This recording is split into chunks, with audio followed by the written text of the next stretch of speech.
ഇസ്രായേലിന് നേരെയുണ്ടായ ballistic missile ആക്രമണത്തിന് ഇറാനിലെ പരമോന്നത നേതാവ് ആയത്തുല്ല അലി ഖമീനി ഉത്തരവിട്ടത് ഇറാനിലെ രഹസ്യ സങ്കേതത്തിൽ നിന്നാണെന്ന് റിപ്പോർട്ട്.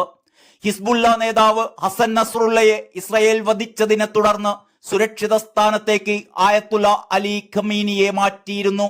ഇവിടെ ഇരുന്നാണ് ഇസ്രായേലിന് നേരെ ആക്രമണം നടത്താൻ ആയത്തുല്ല അൽ ഖമീനി ഉത്തരവിട്ടത് എന്ന് വാർത്താ ഏജൻസിയായ റോയിറ്റേഴ്സ് ആണ് റിപ്പോർട്ട് ചെയ്തത്. അതേസമയം ഇറാനെതിരെ തിരിച്ചടിക്കുമെന്ന് ഇസ്രായേൽ സൈന്യം വ്യക്തമാക്കിയിരിക്കുകയാണ്. 400ഓളം മിസൈലുകളാണ് ഇസ്രായേലിൽ ഇറാൻ വർഷിച്ചത്.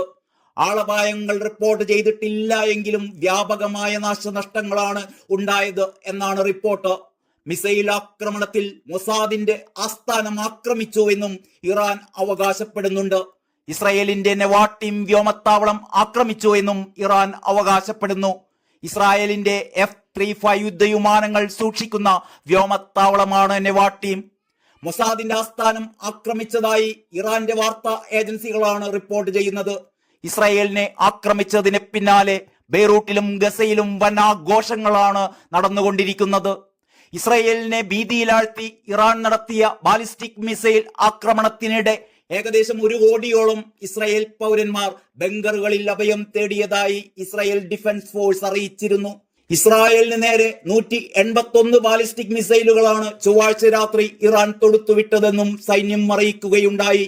അതേസമയം 400ഓളം മിസൈലുകൾ തൊടുത്തുവിട്ടു എന്നാണ് അൽ ജസീറ റിപ്പോർട്ട് ചെയ്യുന്നത്. അമേരിക്കയുടെ സഹായത്തോടെ ഈ മിസൈലുകളിൽ അധികവും പ്രതിരോധിച്ചതായി ഇസ്രായേൽ അവകാശപ്പെടുന്നു. അതിനിടെ മധ്യ ഇസ്രായേലിലെ ഗദേരയിലെ ഒരു സ്കൂൾ റോക്കറ്റ് ആക്രമണത്തിൽ തകർന്നു. റോക്കറ്റ് പതിച്ചതിന്റെ ഫോട്ടോകളും വീഡിയോകളും പുറത്തുവിട്ടിട്ടുണ്ട്. സ്കൂൾ കെട്ടിടത്തിന് സാരമായ കേടുപാടുകൾ സംഭവിച്ചുവെങ്കിലും ആർക്കും പരിക്കേറ്റിട്ടില്ലെന്ന് ഇസ്രായേൽ ഹോം ഫ്രണ്ട് കമാൻഡ് മേധാവി മേജർ ജനറൽ റാഫി മിലോ പറഞ്ഞു. ലെബനനെതിരെ ഇസ്രായേൽ കരയുദ്ധം തുടങ്ങിയതിന് പിന്നാലെയായിരുന്നു ഇസ്രായേലിലേക്ക് ഇറാൻ മിസൈൽ ആക്രമണം നടത്തിയത്. മണിക്കൂറുകൾക്കകം മിസൈൽ ആക്രമണം ഉണ്ടാകുമെന്ന് US മുന്നറിയിപ്പ് നൽകിയതിന് തൊട്ടുടനെയായിരുന്നു ടെല്ലവീവിനെയും ജെറുസലേമിനെയും ലക്ഷ്യമിട്ട് ഇറാൻ ഒന്നിനു പുറകെ ഒന്നായി ബാലിസ്റ്റിക് മിസൈലുകൾ തൊടുത്തുവിട്ടത്. ഇറാൻ ആക്രമണത്തെ ശക്തമായി പ്രതിരോധിക്കാനും തിരിച്ചടിക്കാനുമുള്ള ഒരുക്കത്തിലാണെന്ന് ഇസ്രായേൽ അറിയിച്ചിട്ടുണ്ട്. ഇസ്രായേലിനെ സഹായിക്കുന്നതിനും മേഖലയിലെ അമേരിക്കൻ സൈന്യത്തെ സംരക്ഷിക്കുന്നതിനുമുള്ള തയ്യാറെടുപ്പിലാണ് എന്ന് US പ്രസിഡന്റ് ജോ ബൈഡനും അറിയിക്കുകയുണ്ടായി.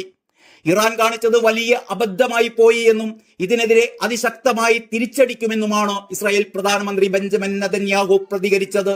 ഇറാൻ കാണിച്ചത് വലിയ അബദ്ധമാണ്, അതിനവർ വലിയ വില കൊടുക്കേണ്ടി വരും. ആരാണോ ഞങ്ങളെ ആക്രമിക്കുന്നത് അവരെ ഞങ്ങൾ ആക്രമിച്ചിരിക്കും. ഗസയും ലബനനും നേരിട്ടതുപോലെ വളരെ വേദന നിറഞ്ഞൊരു പാഠം ഇറാനും പഠിക്കേണ്ടതായി വരും.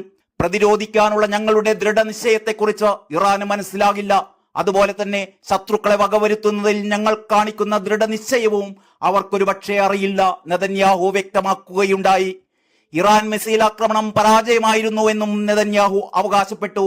മിസൈലുകൾ പലതും തകർത്തതായി US സെക്രട്ടറി ആന്റണി ബ്ലിങ്കനും പറഞ്ഞു.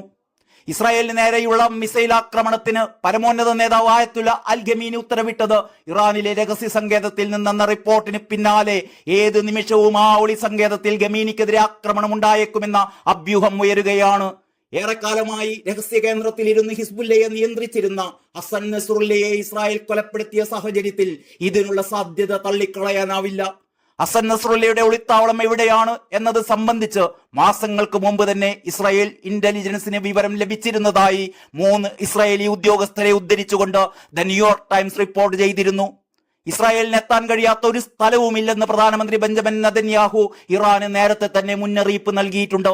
നസ്രുള്ള വധം ഇറാനുള്ള ഒരു മുന്നറിയിപ്പ് മാത്രമായിരുന്നു എന്നും ഇസ്രായേലിന് അപ്രാപ്യമായ ഒരിടവും ഇറാനിലോ മിഡിൽ ഈസ്റ്റിലോ ഇല്ലെന്നുമായിരുന്നു നെതന്യാഹു പറഞ്ഞിരുന്നത്. ആയത്തുല്ലയുടെ ഭരണകൂടത്തോട് ഞാൻ പറയുന്നു, ഞങ്ങളെ ആരടിച്ചാലും തിരിച്ചടിക്കുക തന്നെ ചെയ്യും. ശത്രുക്കളെ ആക്രമിക്കുന്നത് തുടരാനും ബന്ദികളായവരെ തിരികെ വീടുകളിൽ എത്തിക്കാനും തീരുമാനിച്ചു കഴിഞ്ഞു എന്നും നെതന്യാഹു വ്യക്തമാക്കിയിരുന്നു.